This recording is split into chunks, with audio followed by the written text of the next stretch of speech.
Your mind isn't working. It stopped days ago, maybe weeks. You didn't notice because it still generates noise, thoughts, opinions, reactions. But that's not thinking. That's processing. Ford didn't confuse motion with progress. You shouldn't either. There's a diagnostic for this. Let's run it. Here's the test. When did you last produce something original? Not react. Not refine someone else's idea. Not consume content and reorganize it. Produce. From scratch. Most people can't answer. They scroll, they respond, they think about 20 things and finish 0. That's not a mind at work. That's a mind in neutral. Engine running.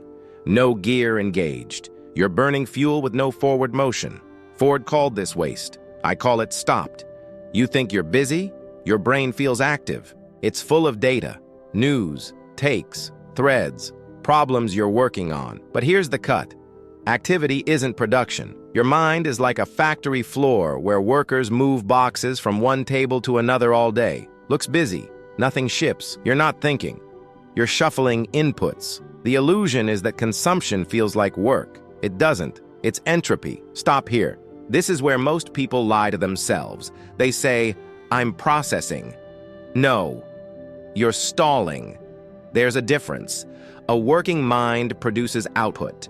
A stopped mind only rearranges input. Ford didn't measure effort. He measured cars per hour. Your mind works the same way. It either ships or it doesn't. Thoughts that don't become decisions, actions, or artifacts are noise. They're not proof of thinking. They're proof of drift. The metric is simple. What did you build today? Not think about. Build. If the answer is nothing, your mind is stopped. It doesn't matter how much you consumed. Consumption without output is rot. Here's how you restart a stopped mind. 3 steps. No theory, just execution. Step 1. Output audit. Open a doc. Write down everything you produced in the last 7 days. Produced, not consumed, not worked on. Shipped, finished, real artifacts. If your list is empty or vague, you've confirmed the stop. Don't lie, don't pad it, just see it. Step 2. 90-minute production block, tomorrow morning. First thing, no inputs, no checking, no gathering data. One task, finish it, ship it. Doesn't matter if it's small, a decision, a document, a prototype. One complete cycle, start, build, finish. This breaks the stall. Ford knew you fix a line by running it, not by studying it. Step 3. Input embargo. For 1 week, cut your consumption by half. Half the scrolling, half the articles, half the podcasts. Redirect that time to output. Your mind will resist. It's addicted to input. It feels productive. It's not. You're testing the system. A working mind doesn't need constant refueling. A stopped mind craves it because it produces nothing. Real example. I worked with a strategist who thought about his business model for 4 months. Consumed every framework, every book, never wrote a plan.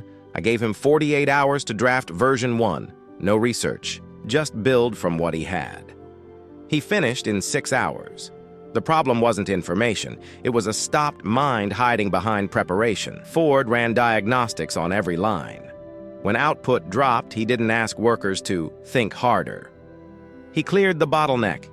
Your mind has a bottleneck. You're treating it like a storage unit instead of a production line. Stop storing. Start shipping. The day your mind stopped wasn't the day you got lazy. It was the day you stopped measuring output and started measuring activity. Fix the metric. Fix the line. If you want to know how this applies to your specific stall point, map your last 7 days. The data doesn't lie. And if you found this diagnostic useful, share it with someone whose mind is running on fumes. They won't notice until someone shows